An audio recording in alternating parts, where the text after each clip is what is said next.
guys? Welcome back to Lily Reads. In today's video, as you can tell by the title, we are going to be reading books that I want to unhaul. It is very easy for me to unhaul books that I did not enjoy. I do not like keeping books on my bookshelf that I did not like. If I don't plan on revisiting you ever, I will not keep you on my bookshelf. There are books that I don't fully enjoy, but I think I will come back and visit them at some point. More on that in a few weeks, by the way. But most of the time, if I don't like a book, I'm going to unhaul it. But also, there are other times where I haven't read a book, but I know this book isn't my taste anymore, or I'm kind of confused why I even bought it in the first place, that I unhaul. Well, every now and then I take some of those books off and I'm like, let me get rid of these books. But something keeps me not getting rid of them. I'm like, maybe I will like these books. And so in today's video, we're going to see if that is true. I have 4 books that I have tried to unhaul, but something keeps them in my home. And now this is the time to actually try to read them. So the first book we have is by Marissa Meyer. It is called Instant Karma. I picked this book up about 5 years ago, and it's just not my taste anymore. I'm not really into these young adult, whimsical, even maybe a little magical type of stories. It's just not my thing anymore. And so I'm just like, why do I still have this? But something about the cover, it just makes me like, maybe this is it. I do enjoy young adult more than the average person my age. So maybe this is going to work. I don't know. We'll see. The next book we have is by Taylor Jenkins Reid. This is one of Taylor Jenkins Reid's earlier works. It's called After I Do. I've seen a lot of people like this book, but like I said, this book is a decade old, I think. And it's just like, do I need to read a decade old Taylor Jenkins Reid book? Like, it just seems like this wouldn't even be my taste in the time it came out. So why do I think this is my taste now? I don't know, but I'm curious. Maybe I will like it. Let's find out. The next book we have is kind of a big deal. I'm going to be honest. I've heard nothing but bad things about this book. I've heard nothing but bad things about this book. I bought it for 50% off like 5 years ago, and it's just been sitting on my bookshelf, but I like the cover. The cover is what stopped me from getting rid of it. But I'm just like, at some point you either got to read it, Kenya, or let it go. So kind of a big deal is the next book that we are going to read. And the last book we are going to read is An Emotion of Great Delight by Tahira Mafi. This book, I really like the cover. It's about a Muslim girl. And so I'm just like, I should read it. But the problem is, I'm just not really into this type of book, especially in a young adult realm. So I'm just like, I think this would have a better home with someone else that's not me. I've just never been pulled to read it. So I'm just like, get rid of it, Kenyon. Just let it go and let it find another home.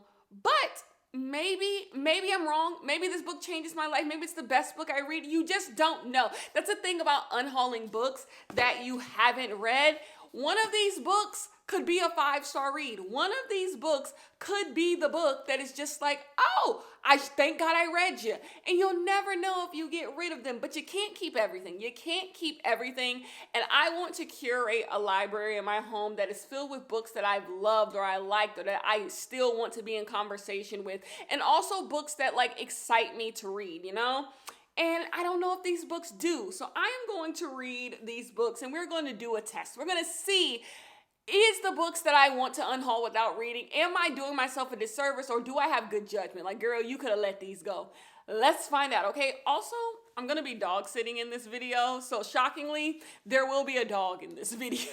I'm dog sitting this week. So we have an interesting week ahead of us and I will see you guys on the other side. Peace.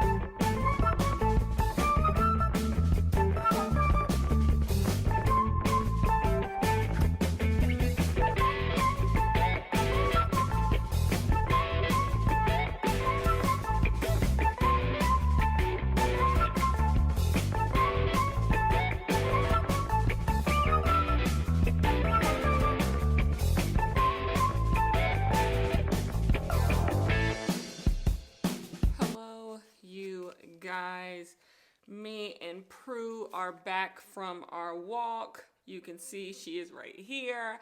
And I need to come and give you guys some initial thoughts on Instant Karma by Marissa Meyer. I've actually made it to page 100 and 245 in this book. I'm on chapter 30, and I need to come tell you what this book is about and my first thoughts. So in this book, we are actually following a character by the name of Prue, which is so crazy because this dog's name is Prue, and the character in this book's name is Pruis, but they call her Prue, which is crazy. But anyways, in this book, we are following this girl. She is a junior, maybe a sophomore in high school, and she is doing a presentation with this boy that she does not like. They're kind of like enemies. They've never gotten along. She thinks that this boy is a little full of himself, and basically they do a presentation. Because these two people don't like each other, the presentation ends up going really, really poorly, and they both get C's on the project. Well, this character, she is kind of going through this thing where everyone thinks she kind of sucks. Like, everyone thinks she's boring. Everyone thinks she hates fun. And one day she is at this beach party and she falls. She ends up getting an accident, and she gets like this superpower where she can instantly enact karma onto people who are doing things that she does not like. All she has to do is squeeze her hand and something bad happens to them. And she starts to like use these powers. Like, she's walking down the street, and if she sees someone like not pick up after their dog, or say something mean, she like instantly like makes something bad happen to them. Well, after they get a C on the project, she goes to her teacher and she tells her teacher that, hey, I can't get a C on this project. This is going to affect my grades. And so he's just like, okay, y'all can redo the project, but you have to redo the project together. And the boy, he doesn't want to redo the project. He's just like, I got other stuff to do than to worry about this project, so I'm not going to redo the project. Well, come to find out, he says, actually, if you help my mom at her job, if you volunteer at her job, I'll redo the project. And the job is rescuing animals that have washed up on the beach, and like being able to release them. That's actually what their project was on as well. And so they end up working at this, rescue center together, and they start, catching feelings for each other, realizing the one is not that bad, the other is not that bad. And that's this story. The reason why it was really weird for me to like tell you guys what this book is about in more of a like linear way is because there is nothing linear about this book. This book could be really, really interesting. And at times this book is interesting. It just can't figure out what book it wants to be. Sometimes it wants to be this like contemporary romance, young adult romance, which is fine. Other times it wants to have this like supernatural element where she can inflict karma, which is fine. Then another time it wants to be this book where they're both trying to save their parents' business because both of their parents have business. And then it's that. Then the next minute it wants to be this story where you need to come out of your shell and give people a chance. And so there's another story there. But all together, it's just a bunch of different stories coming together. And I think the thing about karma and enacting your karma could work. It could work. It could be a good story. This book just completely drops it. Like, sometimes she's able to do this karma thing and it works. And then other times she's not. And it seems like she's not even trying to figure out why this is happening.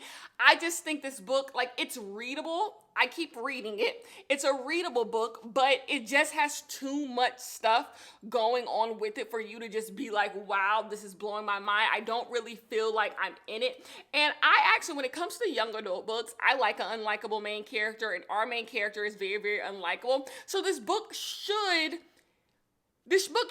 work for me. It reminds me of the book No Filters and Other Lies in the way that this main character acts, but I just don't feel like we're selling it all the way.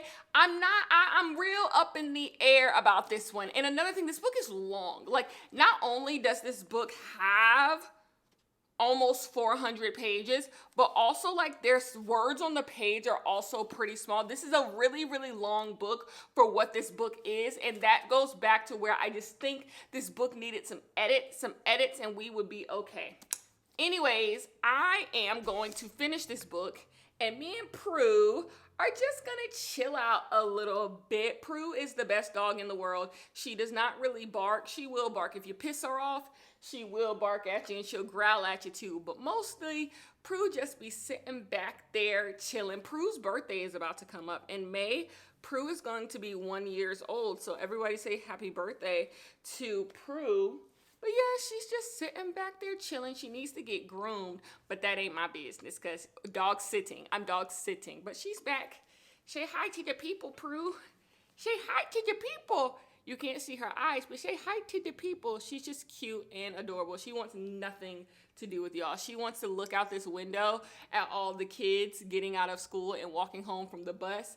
That's what she wants to do. So I'm going to go let her do that. Anyway, I'll talk to you guys later. Peace.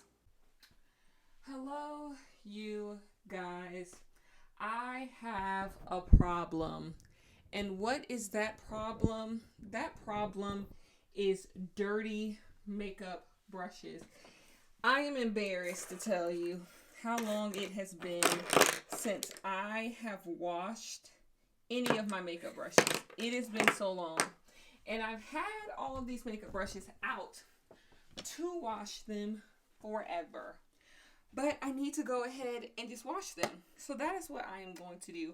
I'm going to wash these makeup brushes and I am going to finish Instant Karma on audio.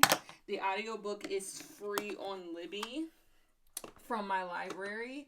So I'm going to finish reading Instant Karma on audio and I will update you guys when I finish. You guys, I hate cleaning my makeup brushes. Luckily, I already sorted through the ones that like I haven't used that don't need to be washed. Well, maybe I didn't do a good job. This is definitely dirty.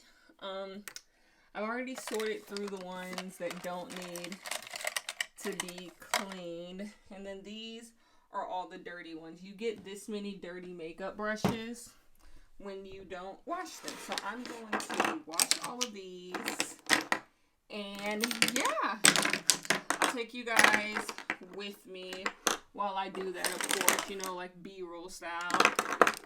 But look at all these makeup brushes. All of these are dirty, you guys. By the way, if you've ever wondered what my favorite makeup brushes are, I have two. The number 90 brush from Sephora brand. I have two of those. I think I have three of them. Yes, God. I have three of these. If anyone ever wants to get me a gift, people in my life, buy me one of these. Like, literally, I will be so thankful. I use these every time I do my makeup. They need to be cleaned. Actually, I lied to you. I have 4 of them. So maybe you guys don't need to buy me any more of them. I already have 4 of them. And anytime Sephora has a sale, I will buy more. Like, literally, this is my go-to thing I buy on any Sephora sale. My other favorite makeup brush, and I'm probably going to buy more of this makeup brush too, is the number 93 brush. This brush right here for bronzer or liquid blush. Yeah, there's nothing better. Those are the 2 best brushes in my collection. I also like this foundation brush from Sephora. This foundation brush right here. Yeah, perfect, great, amazing. And then everything else is kind of replaceable. No big deal. But these 3 brushes, yeah, faves. Anyways, I'm going to wash my makeup brushes. I'll talk to you guys later.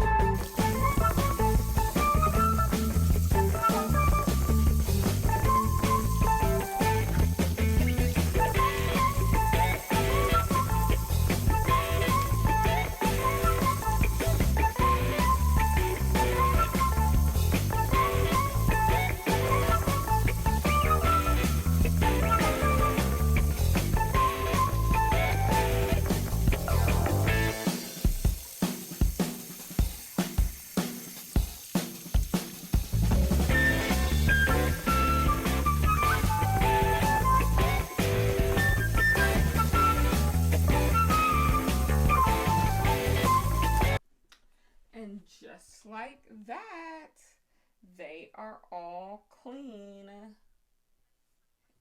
And so I take this fan, I put it right there, and then I plug it in to my vanity right here. Boom.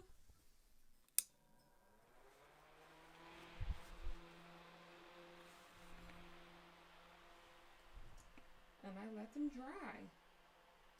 And that is my makeup brushes complete.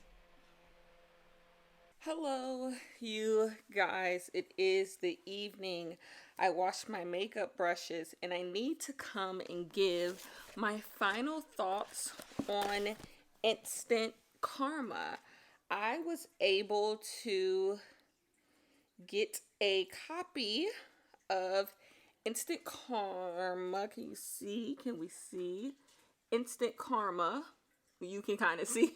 I was able to get a copy of Instant Karma from the library. And so I was able to finish this by Marissa Meyer. Why do I feel like I have read other books from Marissa Meyer? No, she wrote the Lunar Chronicles.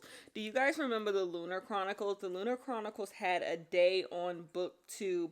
I never really read them. And you want to know something? I think if this book was in a library, some young adult kid could really enjoy this book. I do think this book reads very young adult. Like, it almost could pass the line in some middle grade a little bit, and that is not my thing. I am a person, either I want to read a middle grade book, or I want to read a book that is firmly young adult, or I want to read a book that is firmly new adult, or I want to read a book that is firmly adult. I don't like it when books kind of sit on those lines. So when you get a young adult book that reads a really young and could be kind of for middle schoolers in that middle grade, like if I'm gonna read a middle grade, give me a middle grade, make the like sentences simple, make the characters and the ideas simple and all this stuff, give me that and I can love it. If you're going to give me a young adult, give me young adult themes, give me young adult things. If you're going to give me new adult, give me new adult things, new adult writing, right? So when books sit on these different lines, so when you get young adult books that feel like they should be in new adult, when you get new adult books that feel like they're for adults, I just get really like annoyed by it. I'm just like, pick a lane. And to me, this book just reads kind of middle gradish at times, to the point where like I'm not in the mindset for it. Like the thing where they're like trying to rescue these animals and stuff feels really middle grade. But then there's other things where like there's this like karma thing, this like supernatural karma thing, which I think isn't done well at all. It comes in and comes out of the book, where sometimes that feels a little young adult, them trying to deal with the fact that their family's businesses are failing. That feels a little young adult sometimes, with the way the character acts is a little young adult. And so I just think there's a lot of stuff going on in this book, and I think I've talked myself into giving this book 2.5 stars. I was going to be nice and possibly give it 3, but I think I've talked myself into giving this a 2.5. It just doesn't all come together. The last act of the book is interesting enough, and that's when I do think it leans more into that young adult. But I think before then, it's pretty much a middle grade book. And the thing that made me like buy this book was this idea of this character being in control of other people's karma, good or bad. And like that's barely in the book. So you're really just following around this character who's really not all that unique. And she's dating this boy that's not all that unique. There's a lot of storylines that get picked up and dropped whenever it's convenient for the plot. And it's just like, I didn't love this book. And I think when it's all said and done, I could have just went ahead and, unhauled this book. This was not a book that I needed to read. I have owned this book. When did this book come out? This book came out in 2020. So I have owned this book for 5 years. It's so crazy to say, like I was talking about this in a vlog. It's so crazy to say that you bought a book in 2020 and it means that you've owned this book for half a decade. Like I remember when I purchased this book and that was half a decade ago. So yeah, this is a book that I could have just gone ahead and unhauled. And I think I knew from the very jump I probably should have DNF'd it, but I think if it wasn't on Libby, I probably would have just DNF'd it, but I knew I could like listen to it if I wanted to. This book is also long. This book is also long as hell. So this is not one that I could recommend to you in good faith, but I do know when I do donate this book, somebody will find this book and someone will really like this book. There is an audience for books like this. I'm not the audience, but there is an audience for it. Anyways, tomorrow morning, we are going to read some Taylor Jenkins Reid. the author that brought you Evelyn Hugo, Malibu Rising. Carrie Soto is back, and maybe a couple others. We are going to read one of her older works after I do. I have it on Kindle, so we'll talk about that. And yeah, let's move on to the next book. Hopefully I don't get through this entire vlog and the answer is that I should have unhauled everything. Like, Kenya, you had no business keeping any of these books. Like, it's done, it's over. Anyways, I will talk to you guys tomorrow. Peace. Hello, you guys. We are starting a new book. First of all, I have all the windows in my house open, and it is going to feel so good to sit on my couch and read. This like 2-week stretch where I live is the best 2 weeks of the year until fall comes. I love the way it feels outside. Here is the thing. I have bad allergies. Bad allergies. So I actually don't like spring. I don't know if my allergies are bad because I see some people, they be bedridden with their allergies. Not me.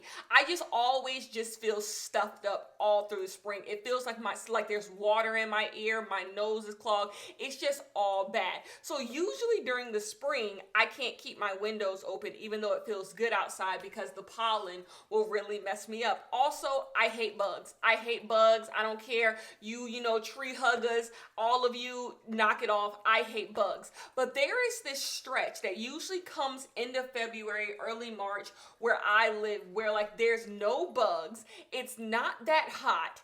And you can just have your windows open. This only happens for 2 weeks. After that, it just either becomes too hot, too many bugs start to come out, pollen starts to come out, or before that, it's just too cold or and rainy and gloomy. So you just get this stretch that just feels so good. So I am in a spring mood. But anyways, what we have to come discuss is Taylor Jenkins Reid After I Do. Now, Taylor Jenkins Reid is an author I am very familiar with. I have read 3 books by this author at this point. What are they? Malibu Rising, which I think is my favorite book by Taylor Jenkins Reid. Carrie Soto is back. I really enjoyed. And Evelyn Hugo, I find to be a little bit of an overrated book. I gave it 3.5 stars. I think it's the thing about having your windows open is like you're gonna hear every single noise that's outside, unfortunately.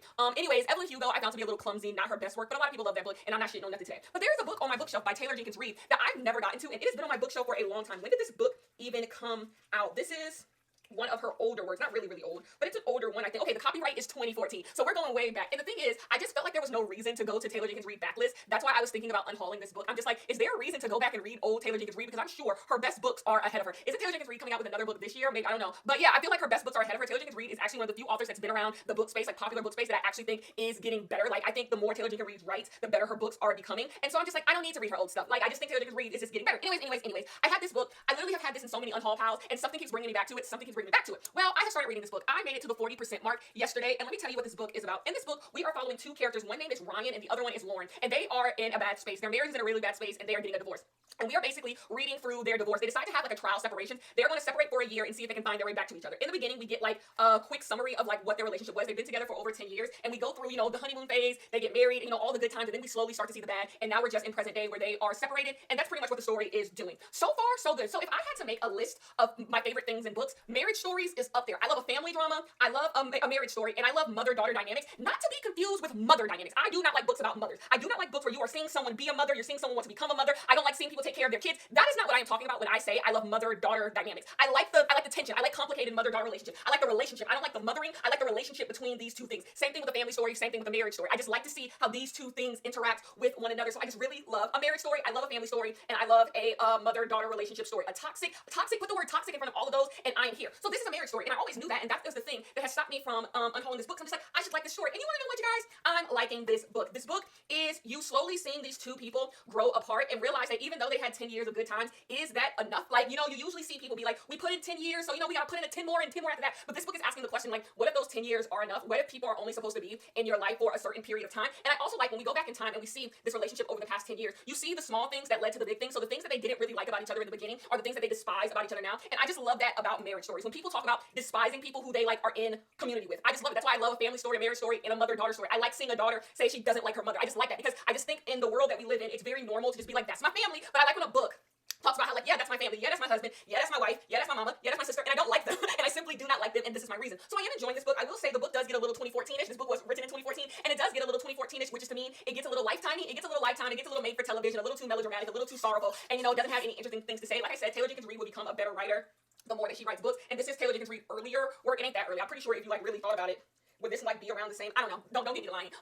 But if you Taylor Jenkins Reid's a better writer now. If Taylor Jenkins Reid were to rewrite this book, she would write this book totally different, and the prose would be better than it is right now. So that's that. But it's enjoyable. So anyways, I am actually not reading this physically. I'm reading it on my Kindle. The Kindle is back. It has been a long time since the Kindle. I did not read a single book on Kindle in February, but the Kindle is back, baby. I get to have my Kindle out because this book was free on Kindle Unlimited. So I was just like, I want to read on Kindle. I've been in the mood to pick up my Kindle, and so I'm currently reading this on my Kindle. I have made it to the 40% mark of this book. I'm going to knock out another 20%, which should take me about an hour to knock out the 20%. And then I'll come and tell you something, because I'm really up in the air. I'm up in the air on if this book will just be a regular old like 3.5, or if this book is moving like strong 4. Like I feel like this next 20% is really going to decide it for me. So that's what I'm gonna do. I'm gonna sit on my gorgeous couch and I am going to read this. And yeah, I will talk to you guys after I read. Okay, peace.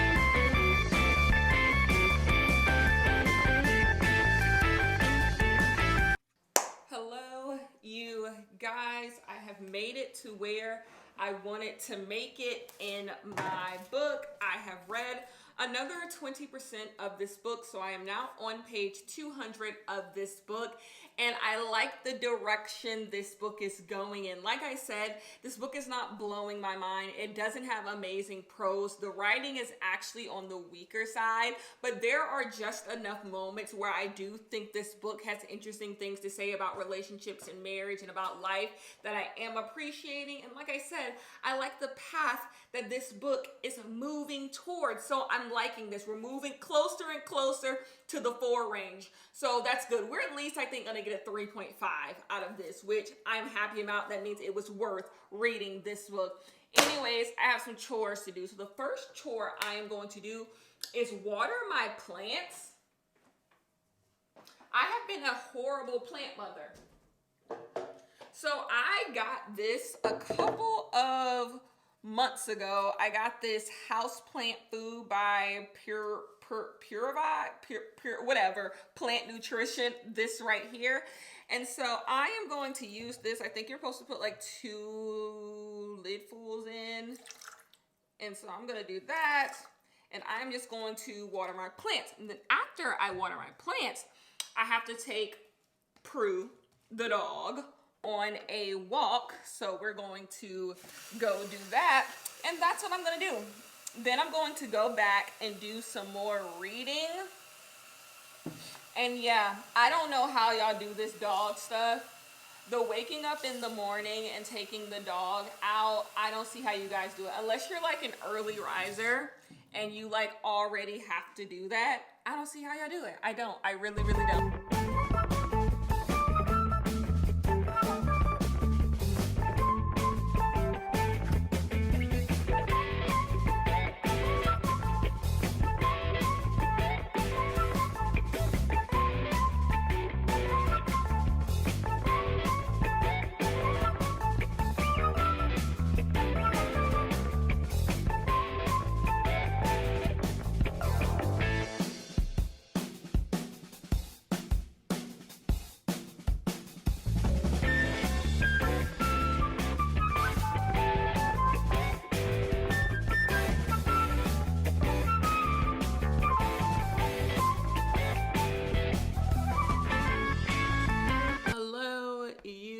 Guys, I am here for a final book update on Taylor Jenkins Reid. after I do, I'm going to give this book 3.5 stars. I like the beginning. I like the middle.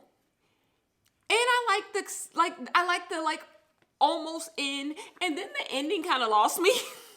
I say that to say this. The ending kind of lost me up until the end. This could have been a 4-star book, but it just wasn't. The message of this book just didn't hit home with me. Like, it wasn't as deep as Taylor Jenkins Reid thought it was. Like, some of the writing I felt kind of fell flat. There wasn't many quotes for me to take away from it. In a book like this, you kind of want to have these moments where you're like, wow, this quote or this paragraph paints a really big message about life, something I can take into my life. Or maybe even the book just having something interesting to say. Even if I don't agree with it, even if it doesn't pertain to my life, I still can look at it and be like, wow, that's an interesting thought about how life works, you know?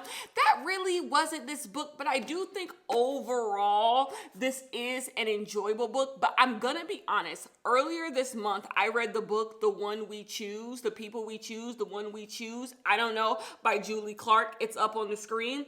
And this book is a better version of this book. This book I gave 4 stars. I really, really enjoyed. And they have the same exact vibe, the same exact message, but this one I just think is more thoughtfully done. And because this book, I guess, is a romance book, I don't know if this book is trying to be a romance book, you do have to kind of like interrogate it in that way, and it's just not that interesting. I'm gonna be honest with you, spoiler alert, I did not want our main character to get back with her husband. And here's another thing. I love divorce stories. So I love marriage stories. I love family stories. I love mother-daughter dynamic stories. But I also love a good divorce. I love a good divorce. I love a good divorced woman. And therefore, if you present to me staying with your husband or getting a divorce when you're already thinking about getting a divorce, I'm always going to say, get the divorce. I believe in divorces. I believe in moving on with your life. And there's a quote in this book that I think it literally is like, never give up. And no, that is not the mindset I think you should have when it comes to relationships, not just with your husband or your boyfriend or your girlfriend, but in life. Do not take that mindset to any relationship. Like, never give up. Ooh, sometimes it's time to throw in the towel. Sometimes you have to throw in the towel. So I don't agree with that. And I don't like to give books ratings based off of like, if I agree with their messaging, because that really kind of doesn't matter. As long as the book isn't doing something harmful, I really don't care. It's just about if I enjoyed the book or thought the book had something interesting to say. And I think never give up is kind of the issue with this book, where this book like says these like big broad things without saying anything actually at all. But overall though, perfectly enjoyable. So to answer the question, if Perfect Karma or Instant Karma, the last book we read, I said I could have just went ahead and unhauled it, I am happy I didn't unhaul this book. I'm in the mood for these types of books. So I'm happy that I waited until this moment to read this book, because I think I actually appreciate this book more right now than I would have appreciated maybe when I got my hands on it years ago. So I'm happy I didn't unhaul this book. We got a 3.5 out of this book. And you know what? I think I'm going to keep it on my bookshelf. I think people would have a fun time if they wanted a book to borrow. This isn't a bad Taylor Jenkins Reid book. But anyways, it's time to move on. Let me talk to you. So maybe you have seen videos floating around where people will be like reading the lowest rated book on my bookshelf. And usually they go over to Goodreads and they find the book that they own that has the lowest rating on Goodreads. If I were to do that, I think the book that I would read is this book. I do not know what could be happening in this book that gives this book such a low rating. I'm about to look it up. I'm about to look up currently what the rating is. Now, I don't think it's that low. Like, I've seen, there's like books that get really, really low ratings. The thing is, I don't really buy books that have really, really low ratings. Like, I kind of do my due diligence in that way. Like, I'm not that type of reader. Like, I read popular books, let's be honest. Like, I'm not really finding, really like, who never heard of this one. No, that rarely happens. No, you guys, this book with 4,000 ratings has a 2.84. What the hell could be happening in this book. It has 1,000 3-star reviews, 1,000 2-star reviews. What could be, I don't think I've ever seen a book have a 2.84 on Goodreads that I personally own. I don't know. I got this book for 50% off back in 2019. Back in 2019, I remember when I purchased this book. This author has a bunch of books. I've never read any of them. And I'm lying. The copyright on this is 2020, so I actually bought this in 2020. And that's crazy that this has such a low rating. But you know what? I'm gonna find out what the hell is going on. It makes me more interested than anything. I hope it has such a low rating because it's absolutely absurd. I am in the mood to read something absurd. I hope it's just not like poorly written where like the sentences don't even go together. I just hope absolutely crazy things happen in this book that make no damn sense, and that's why it has such a low rating. Like, I hope it pissed people off. That's what I hope. I hope it's more of a this book literally pissed people off. I don't know, but I'm excited. And like the thing is, I've always known it's had this low rating for years. Like, and so I was just like, why am I holding on to this book? I like the cover well enough. I'm like, why am I holding on to this book? But something about that rating has just always made me interested. So this is the book we are going to read next. By the way, today is my last day dog sitting. Prue, Prue, Prue, Prue, come here, come here. This is our last day together, isn't it? She was eating before I disrupt her, so she wants to go back. But it is our last day together. Here she is, here she is. But yeah, I'm gonna miss her. Do I want a dog? Ooh, absolutely not. Ooh, absolutely. I literally had to block my stairs because she learned how to get up the stairs. She's still a puppy, so she can't like get up the stairs. And then she got up this first flight of stairs, and she didn't know how to get up the second one, and she couldn't get back down, so I had to go help her get. It was a whole thing. It was a whole thing, wasn't it, Prue? But hey, that is the day. So yeah, I will talk to you guys again once I get, my day settled and my day started. Anyways, peace. Good morning. Good morning. Good morning. Good morning. Good morning. Good morning. Good morning. Good morning. Good morning. Hello, you guys. I am here to give a reading update on Kind of a Big Deal by Shannon Hale. This will be the first and last reading update for this book because I will be DNFing this book. So remember when I said I wanted this book to be like wacky bad and not like poorly written bad? Unfortunately, this book is just poorly written bad. So we have a main character named Joe Pye. Is that her name?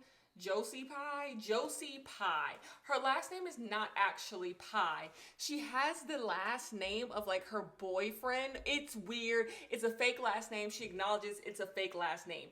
And the book starts off with her telling us she was a big deal in high school. She keeps having dreams about high school, thinking about high school, thinking about her high school boyfriend, thinking about her family. And she's like, I was a big deal in high school. She'll run into people in this town and be like, oh, my name is Josie Pye, and back where I'm from, you would know that because I was a big deal. And it's just like, what is going on here? But she's like a grown adult. So she used to live in some city. I don't even remember at this point. But she ended up picking up everything and moving to Montana with this rich lady who was getting a divorce and being a live-in nanny for their daughter. And so she's trying to make a life for herself in Montana. And so one day she's going to like the park with the kid that she's a nanny to. And she ends up going into the bookstore and she falls and slips and whatever. The guy at the bookstore, who's attractive, of course, gives her a book and she ends up like becoming part of that book. And like, that's what it is. So we keep flipping from like present normal reality where she was kind of a big deal and oh my gosh, my ex-boyfriend who we know nothing about. And then we're inside these books and like the characters around her turn into the characters in this book for reasons I do not know, but this is done. This is done. This is going directly in my unhaul closet. It's weird and it's poorly written. That might sound kind of interesting. When I explained it, I'm like, that might not be that bad. No, it's bad. It's just really, really bad. Not like the character is just like doing stuff. The character is just like doing stuff and saying stuff. And this book does this thing that all poorly written books do where like something will happen and a character will just jump to a big conclusion or have a big reaction and you're sitting here reading the book like, now was it all that? Like, did didn't need to be all that. This is bad. So the reason why this book has a 2.84 on Goodreads is because it's just poorly written. It's just poorly written. It's not fun. It's clunky. The prose is really like weak. Like the sentences are just like really short, choppy sentences. And it's just like, you have to reread sections multiple times to even understand what the hell is going on. And you just have to suspend a lot of disbelief. And then we haven't even gotten into like the fantasy portion where she's jumping into these books, and I ain't got time for it. Her name being Josie Pye and not actually being Pie. And then she tells one of the ladies, because she meets these ladies, because everyone in this town acts weird for some reason, without there being any acknowledgement that this is like a weird Gilmore Girls town, you know, where everyone's odd. No, it's just this is how people act because that's this book. She says her name is Josie Pye, and the lady's like, what's your real last name? And it's like, if somebody told me their last name was Pye, I wouldn't think that much of it. People have like names like that all the time, like Pie, Wolf, Love, and like, you know, like little names, like it's just a thing. And so I'm just like, why would she do that? But of course that had to happen for her to tell us that's not her real last name. Get it away from me. Get it away from me. We're gonna move on to the next book. This wasn't it, you guys. This one wasn't it. I'm gonna put this directly in my unhaul closet and pretend like I didn't spend how much I spent on this. $9 on this 5 years ago. Okay? Peace.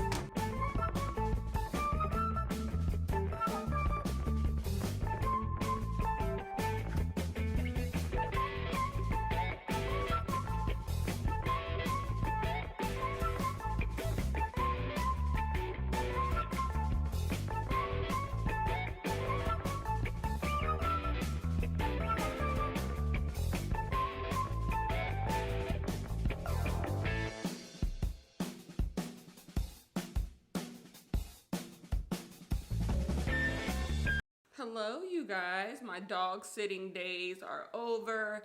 I have cleaned my house, and now we are moving on to our last book of the video, and that is An Emotion of Great Delight by Tahir Mafi.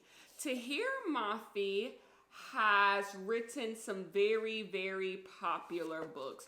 The most popular books that Tahir Mafi has written is the Shatter Me series. The Shatter Me series has 6 books, and I think the Shatter Me series is one of those series that people say like gets better the more that you read. I have been in the book space for a long time. I have been watching BookTube since BookTube came into existence, so I'm very familiar with the Shatter Me series, so much so that the original Shatter Me cover, yeah, I have a copy of that. I have a copy of the original Shatter Me cover with like the girl on the cover. That's how long I've been in the book space, that I was able to get a copy of Shatter Me before it changed the cover. But I never read it, and it's literally at my mom's house. Just sitting there. My little sister read it though, so at this point it's my little sister's book. It's not my book. But I never did that. So Tahir Mafi is not an author I am very familiar with, like in reading her stuff, but I got my hands on this book, and the reason why this book was in the unhaul pile, I wanted to unhaul it, is because I have learned when it comes to young adult books, I have to be very specific about the young adult books that I pick up. And because I'm just not the audience for it, and I find I don't actually enjoy most young adult books. It's kind of like how I don't enjoy most middle grade books. There's just some middle grade books that I do enjoy. And yes, I show young adult often, and young adult makes its way into the book club, but I'm very specific about the young adult that I pick up because most young adult I don't gravitate to.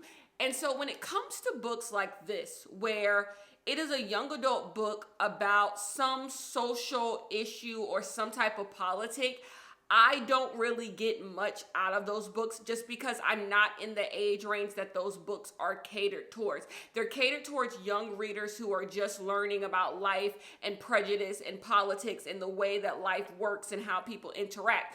I already know those things. Therefore, when you have books dealing with Islamophobia, and war and everything going on in the Middle East. I don't need a young adult book to talk about that. I will pick up an adult book that talks about those things, but a young adult book is not going to, I'm not going to get anything out of that usually because the book is geared towards someone that's younger. So I would kind of just be wasting my time picking up the book because it just usually the books are trying to teach some broad message about a specific topic that just doesn't appeal to me because of what my age is. But something about this book, I just was like, I can't get rid of it. Like, I bought it, I should read it just to see. And then after I read All My Rage by Saba Tahir, another young adult author who usually writes series, wrote a book that I really enjoyed that hit on a topic, like I said, that's more of a political, overarching topic, Islamophobia, all of this stuff. It hit on that, but it was really good. It had a good story at the heart of it. So I'm like, maybe this book will also do the same exact thing. So I said, let me read it. And so we are here. I say all that to say this. That's what made me keep reading this book. So in this book, we are following a character named Shadi. Her family is from Iran, and we are in the year 2003. That is very important because that means we are 2 years post 9/11, and it means that the United States has officially declared war on Iraq, and basically Shadi is dealing with the aftermath of that. She's dealing with the fact that not only has she seen people who have gone to her mosque and people who she is related to, family, not only has she seen these people be harassed by people on the street, Islamophobia, but she has also seen and heard about people from back home, people from her communities, people from other countries in the Middle East getting killed, kids being killed, being bombed, and all of that stuff. So she is just seeing firsthand how horrible this world is to Muslims, even more so after 9/11, and that has really affected her. She is a hijabi, she wears her hijab, and she's seen that a lot of people who she was in community with, they have kind of moved away from her, and also there are many Muslims who she has seen that there are many Muslims who she's in community with who have tried to make it so that they seem less Muslim. Many of them are no longer wearing their head cover. Many of them are not going to the mosque anymore. Many of them are not, frequenting the same places that they used to frequent because they just don't want to be in the number of being a Muslim and being told constantly that they are a terrorist, that they're going to, do something horrible, all this stuff that's being spewed. So she's living with the fact that she is visibly a Muslim, and also she has things going on in her personal life. So she had 2 best friends. They don't hang out with her anymore, even though they are Muslim. And also she is dealing with the fact that her brother died, her mother is going through depression, and her father is sick. And that is pretty much her life. Her life is just really bad. And she tries to make herself almost invisible so that she doesn't bring any stress to her family. She doesn't bring any stress to anyone's life. She's a people pleaser. People say horrible things to her, not even noticing they're saying horrible things to her. She just laughs it off. And she's just feeling this weight of the world on her shoulders. And the more she tries to make herself invisible, the more she just feels like she doesn't want to live anymore. Like her life doesn't have any sort of purpose. And yeah, you're flipping between 2 timelines. So you're flipping between last year. So we're currently in 2003, but you do go back to a year ago to get some information on what's been going on in their life. We do not know how the brother died. We do not know why her friends stopped being friends with her necessarily. And we are just following her through this, through life. I do think this book does have elements of All My Rage, where there's definitely some, some inspiration being pulled from All My Rage with this story. I'm saying that, but I don't know which book came out first. I feel like this book came out second. I feel like it's, this book came out second, 2021. All My Rage came out in 2019 or something? I don't know. So yeah, there's definitely some things being pulled from there, and you can tell Tahir Mafi is trying to write in a way that makes the book more lyrical, maybe even more literary at times. Sometimes I think it hits, sometimes I think it's self-indulgent, but overall there have been some quotes that I think are really, really good. You want to know what I think this book is doing really, really well? This book is doing really well getting into the mind of a high schooler, someone who's like 17, 18, and this feeling of dread you have around that age. I don't know, maybe it was just me and this person in this book, but I remember being that age and I constantly felt this sense of like dread over my life, like not wanting to make myself invisible, but almost like you just weren't enough, like you weren't going to be enough, and the world was just beating down on you and you didn't know how to make it stop. And it always felt like you were pushing a boulder up a hill, and like even when you would make progress it would slide back down. I don't know what way to describe it, but because you're young, you have this just innate sense of optimism in the face of feeling like shit a lot of times. That's what this book is doing perfect, where you're optimistic because you're a kid and really have no choice but to be, like, life has to keep going, but also at the same time it feels like the weight of the world is on your shoulder. You're starting to become aware of all the bad things in the world and there's really nothing you can do about it. And so it's this juxtaposition of wanting to be hopeful, like I'm not going to forever be in this moment, but also like the world keeps getting worse, like what's going on, you know? And I think this book is doing that really, really well. Like you feel all the emotions that she is going through. Another thing I really appreciate about this book is so my grandma, I have a great grandma who is 93. So she was born in the 1930s. And she talks about how like it's so interesting how quickly white people pretend like they didn't do horrible things to black people. Like everyone, even though things are bad now, like people just pretend that like things weren't way worse. Like no one has reckoned with how horrible white people were to black people just 70 years ago, just 60 years, like horrible, horrible. And that's exactly what this book is putting into print. This idea that there are a lot of people who walk around here and act like they weren't horrible to Muslim people.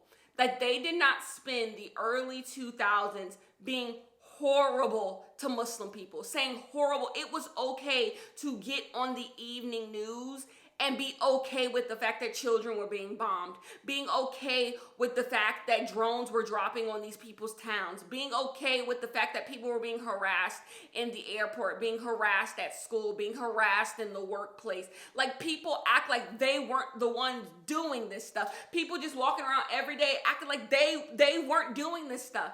And I find that that's what I love about this book, I think the most. Like 2003 was 22 years ago. Like people are good and alive who were doing this stuff. And I think that I think it's important to write books to show people what they were doing in this time. You don't get to run away or evade the responsibility, that you don't get to evade the consequences of you being a horrible person without a gun to your head. You did this shit because you wanted to do this shit. It's the same thing now with what's happening in Palestine. It's the same thing now that's what's happening with trans rights, what's happening with civil rights, what's happening with Black Lives Matter.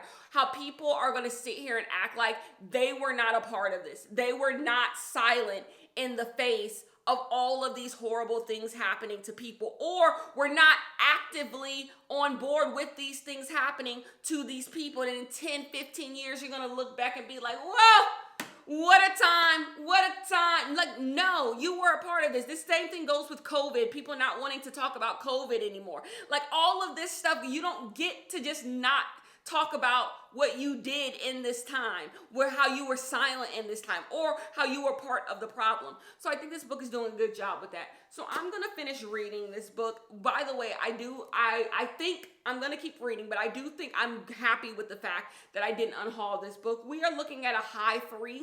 A high 3, we might even hit 4. The reason why I'm skeptical about giving books 4, I read a book earlier. I literally talked about it in this video. The Julie Clark, the ones we choose, where I gave that book 4. And so every book has to be as enjoyable as that book was to me to get a 4. And if you wasn't, you got to go somewhere under that, you know. But that's just how the way of the world works. So you got to be as good as that this month to get a 4. So anyways, I'm going to finish this and then I will, will I just wrap up the video? Yeah, I'll wrap up the video, show you guys some books that came in the mail for me.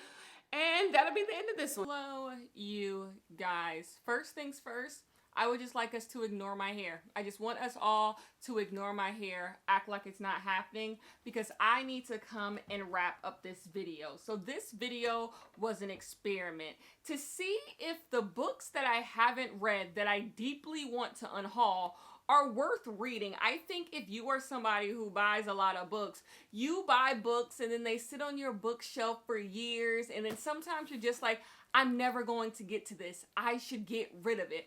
But there's something that stops you from getting rid of a few. And so I wanted to see, are those books I let linger for far too long worth it? Or should I just trust myself that, Kenya, this isn't your taste anymore, let it go. And so I read 4 books that have been in multiple unhaul piles, and I got to see if I should have kept them. So we have 2 that I am actually really happy that I got to.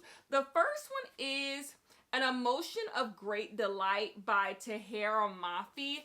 This book was really enjoyable. The last time I told you guys I was reading this book, I compared it to All My Rage by Sabaa Tahir, and it's definitely not as strong as a book as All My Rage. I think All My Rage is damn near perfect, but I do think this book does have legs, and there's something worth reading in this book. It didn't go too far down the preachy thing. It kind of was more closer to literary, and the fact that it was more of just a character study, seeing this character grow up in this really Islamophobic society that we all live in. I do think it loses its way a little bit in the end. It loses its way, it loses its purpose, and the characters are not as strong. I think if the characters were stronger, this could have really been excellent. But as it is, I'm gonna go ahead and give this book like 3.5 stars. I do think it's worth picking up if you find it at like a thrift store or something. Don't go out of your way, especially if you're like older, maybe a younger audience. I could see really liking this book, but overall, I did find this book enjoyable enough, and I'm happy I got to it. I will be keeping it on my bookshelf. The next book I will be keeping on my bookshelf, and I'm happy I got to, was After I Do by Taylor Jenkins Reid. I have not read any of Taylor Jenkins Reid's really old work, and so I wasn't sure about this one, but like I said in the clip, I love a marriage story. I love a divorce story, so I thought this should be up my alley. And yes, this is maybe one of the weaker marriage divorce stories that I own because it's a genre I really enjoy, and this isn't like my favorite book of all time. It's not even my favorite book of the month. But it was enjoyable. I think if Taylor Jenkins Reid were to write this book right now, it would be way stronger. This was definitely worth the read. I had a good couple of days reading this book, and I enjoyed myself. It made me feel things. I had emotions. I had thoughts. So I gave this book 3.5 out of 5 stars. The next book that I will not be keeping and that I do not think was worth me reading was Instant Karma by Marissa Meyer. I just think this book isn't for me. I think this book would be stronger if it just was a middle grade book. If it was just shorter and a middle grade book, then I think this book could have leaned into everything it was trying to do. But as it is, it's clunky. There's too much going on. There's this supernatural magical thing that just isn't done all that well. And then most of the time this book is kind of boring. It's just boring. You're just hitting the beats. The characters aren't very strong. The world isn't really strong. The writing isn't really strong. So this just really wasn't worth my time personally. I do think a younger person could find something interesting in this. Like I said, if this book was firmly young adult, I probably could have seen it for. If it was firmly middle grade, I could have seen it for. If it went new adult, I could have seen it. But it's trying to do a little bit of all these things, and I just don't think it does any of those things all that well. So this one, I could have just let go. And I do think this will find a home with somebody else. That home isn't me, though. I will be unhauling. And the last book, I don't even think is worth unhauling. I don't even think it's worth unhauling because I do not think anyone will enjoy this book. It is Kind of a Big Deal by Shannon Hale. I did not even finish this book. It is rare that I read a book, or at least attempt to read a book, and I'm just like, yeah, this is not good. Like, there's just nothing about this that is good. And when I do that, it usually has something to do with the writing. I just can't get on board with the writing. And that was this book. This book was trying to do something maybe interesting and maybe with a different writer, or maybe more care from this this writer, it could have been done well, but as it was, the writing was just really, really poor. Nothing made sense in this book. Like, the actual idea of the book just didn't make any sense, and it was repetitive, and it just wasn't a good time. I'm happy I DNF'd this book. I will not be returning to this book, and I see why it has such a low Goodreads rating. I don't think anybody could read this book and give this book more than 2.5 stars, even at its best. This one was not for me. And that's the video. And that is the video, my friends, except for the fact I need to come and show you guys some book of the month books. I got my book of the month box, and the thing is, the book of the year, the finalists came out. The God of the Woods was the winner. You guys know I'm not all that heavy on the God of the Woods, but I also already own that, so I had to pick something else as my book of the year purchase. And so I picked The Lion Women of Tehran by Marjan Kamali. I did not really want to read this book. I saw this book had some praise. I think it maybe was in a Goodreads Choice Awards category last year. I could have been lying. I wasn't all that interested in reading this book, but if you're going to give it to me for free, then why not? This will sit on my bookshelf for a very long time. It's one of those books, like, I feel like this is a good way to end this type of video because I'm getting a book that I will not be reading anytime soon. Like, anytime soon, I will not be reading this book, but it's nice to have it. Maybe it blows my mind. Maybe it's like American, what's that book called? Real Americans. Maybe it's like the book Real Americans, where once I read it, it's like, girl, you should have read this the whole time, even though I didn't want to at first. So maybe it's that. And then the book I actually chose, because I don't remember good enough, but I think there were some good options for March. I got Mariam Rahmani's Liquid, a Love Story. I really like the synopsis of this one. I don't know if this is a debut novel, so like no one knows anything about this author. Debut novel, I'm excited to read this one, so this is what I chose. And then I got a book in the mail. A pre-order came in for your girl because now it's pre-order season. Pre-orders are coming in. And I got The Love Simulation by Etta Easton. The Kiss Countdown last year was one of my favorite romance books of last year, which isn't saying much because I don't really like romance. But I got this. This will be in the book club sometime this year. And that is it. That is all. I will see you guys in the next one. And yeah, peace.